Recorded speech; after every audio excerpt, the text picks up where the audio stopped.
Welcome to this course on advanced data structures and algorithms. So, computer science is essentially the study of algorithms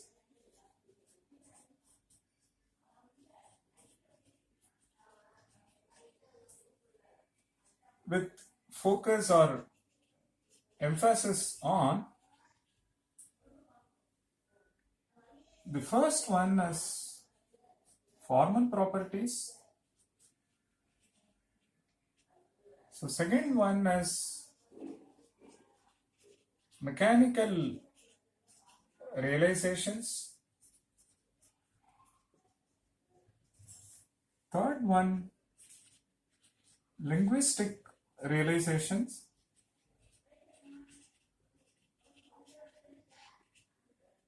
Followed by applications.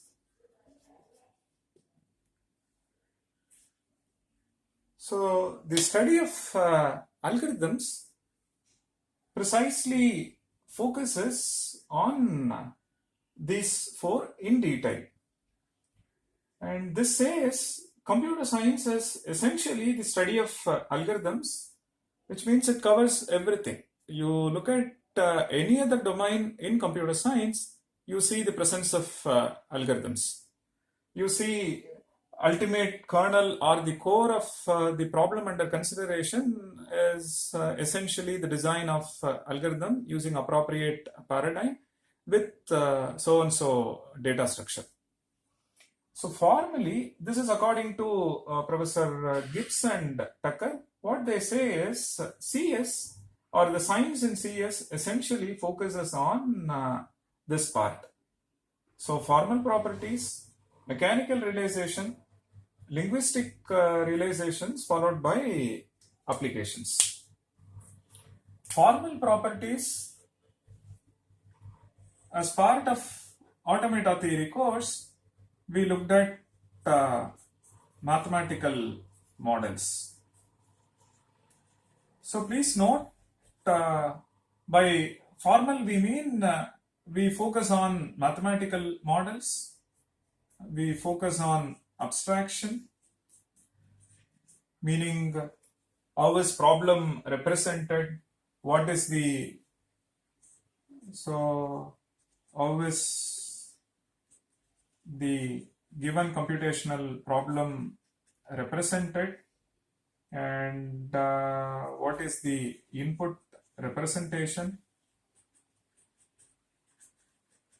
and the encoding we use. So as part of this course, all this we shall study in detail.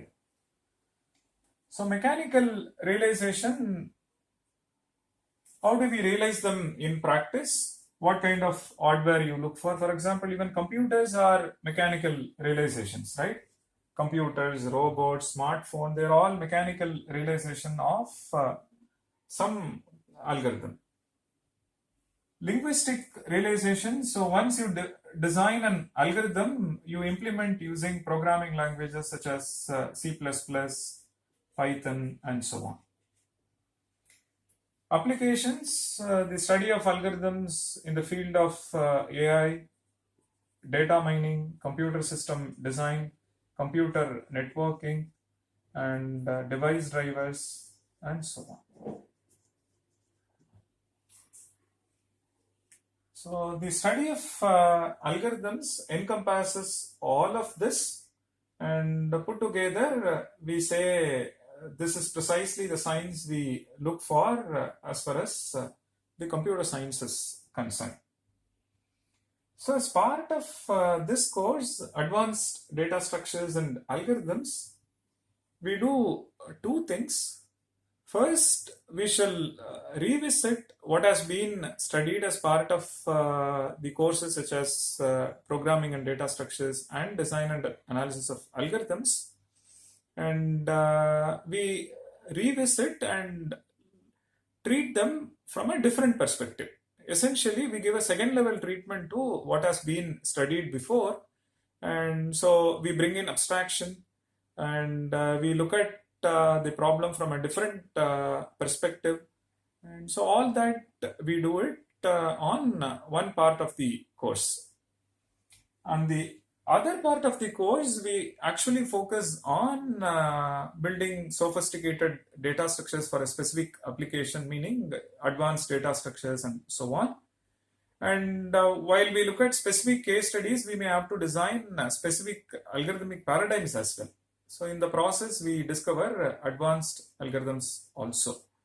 So as part of the second track, we look at advanced data structures and advanced algorithms. So that's essentially the focus. And while we do this, we give importance to formal properties without losing formal flavor. We look at our algorithm design and proof of correctness and so on. We shall look at each of this in detail in the next couple of lectures. So on one side, Tucker and Gibbs gave a definition for computer science. On the other side, we know if you look at CS essentially look at a set of computational problems, and the science in computer science is trying to classify them into solvable set and unsolvable set. By solvable, I mean there exists an algorithm.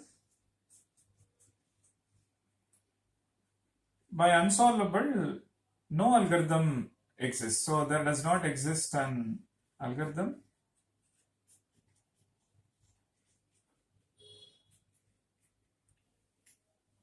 So as part of designing algorithms, when we say or when we declare a problem as solvable, we need to follow certain steps. So the first one is, so we should not just get into the design part, we should give importance to these steps before we get into the actual design. So first and foremost, the input representation.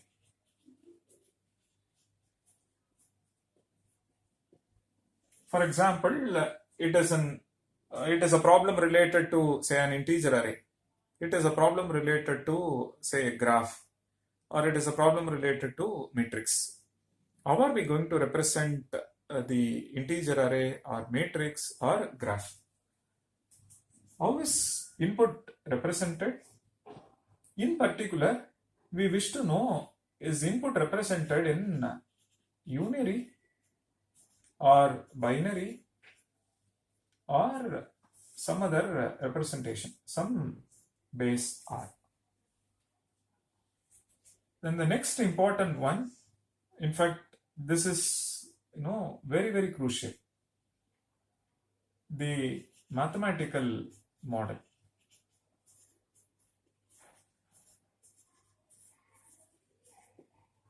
So are we going to work with finite automaton, say DFA, or say push down automaton and things like that? Or are we going to work with, say, linear bounded automaton? Or are we going to work with Turing machine or random access machine? Or is it parallel random access machine? Or is it Petri nets? So essentially, we wish to know which model are we going to work with. According to the model, the design scheme shall change. This is random access machine, not memory. This one is parallel RAM. And this one is concurrent machines. When we design concurrent programming, we use this. So this is concurrent models. This is for parallel architectures. This is for concurrent architectures, and all this for sequential models.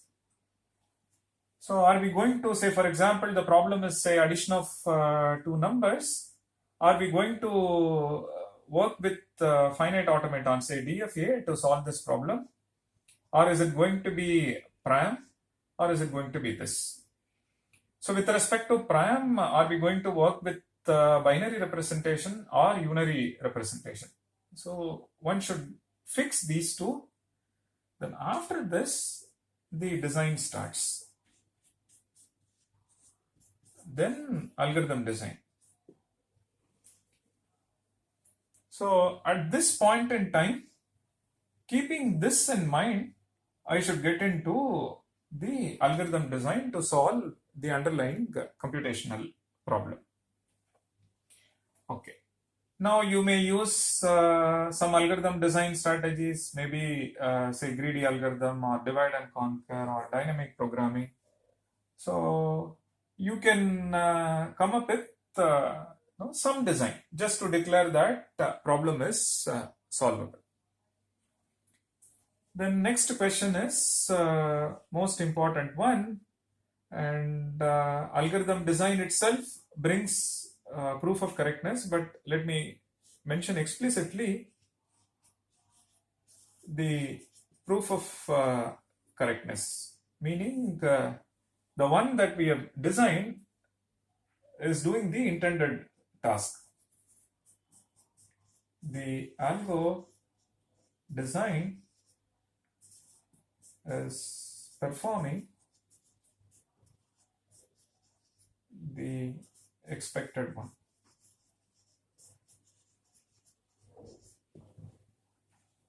Okay. So as part of proof of correctness, we wish to know, is my algorithm right?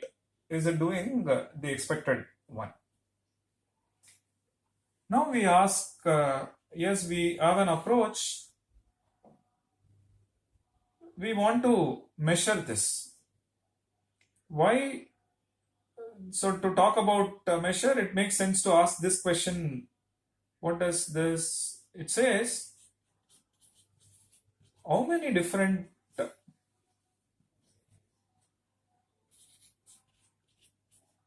algos are possible? You have a problem and you have an approach to solve this. Now we ask, can I do it in more than one way? How many different algorithms are possible? Then we also look at how to compare comparing two algorithms. So in an attempt to do this task, we bring in the notion time complexity and space complexity.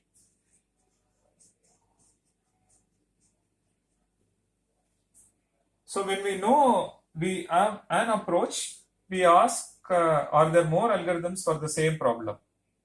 Then we get into the notion, we compare two algorithms. So to compare that, we need a metric. We bring in time complexity measure and space complexity measure. So finally, we get into the design of optimal algorithms.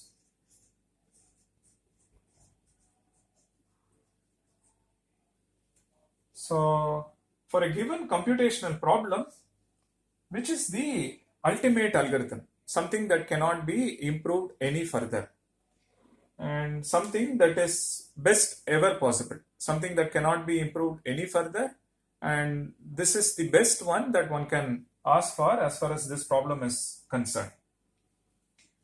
So this we shall look at from something called lower bound theory.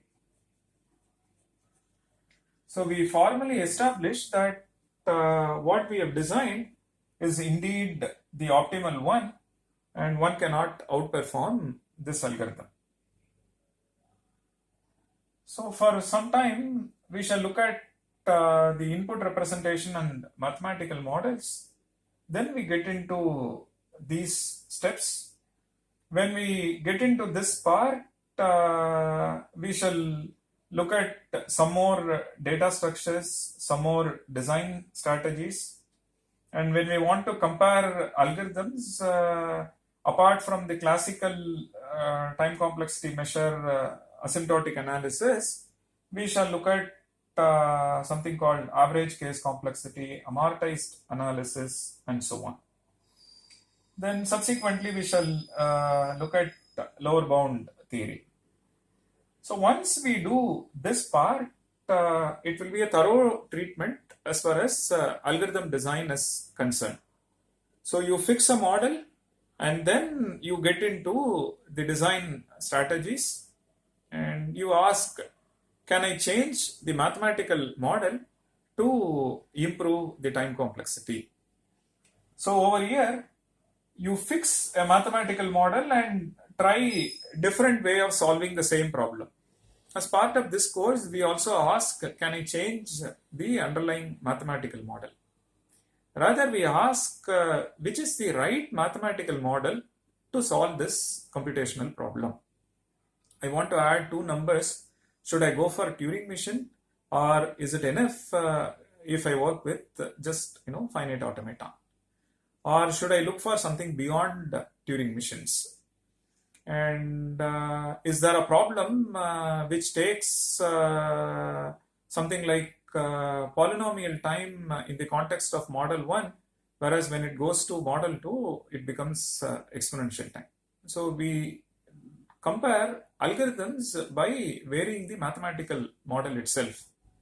And ultimately, for a given problem, we say, for this computational problem, here is the right mathematical model, here is the input representation for which we get the optimal one. And that's essentially the focus. And when we come back to this, we essentially say the given problem, is it falling into easy category or is it falling into hard category? We shall see this from a different perspective, a formal way of defining what are easy problems, what are hard problems, and we shall look at this in detail as well.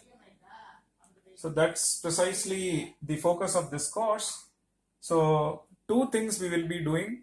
One, a thorough treatment of what has been studied without having any gaps, and a complete treatment to what has been studied before, and by taking tools from automata theory, discrete mathematics, programming and data structures, design and analysis of algorithms. Second one, in an attempt to improve what has been designed, we may discover sophisticated data structures, advanced data structures. We may discover new algorithms, new design paradigms, and so on. And while we do this, we come across new case studies. And as we do for other case studies, we also experiment by varying mathematical models, by varying input representation, will the complexity change, and so on. In the process of doing the analysis, this is on the design part. On the analysis front, apart from the classical asymptotic analysis, we shall look at average case analysis and amortized analysis, and so on. And towards the end, once we have an algorithm for a problem and multiple ways of solving the same problem, we look at a theory which will say whether so-and-so problem is falling into easy category or hard category. And when you classify them as say easy or hard, what more one can observe, what more one can infer out of it, all that we shall study in detail as part of this course.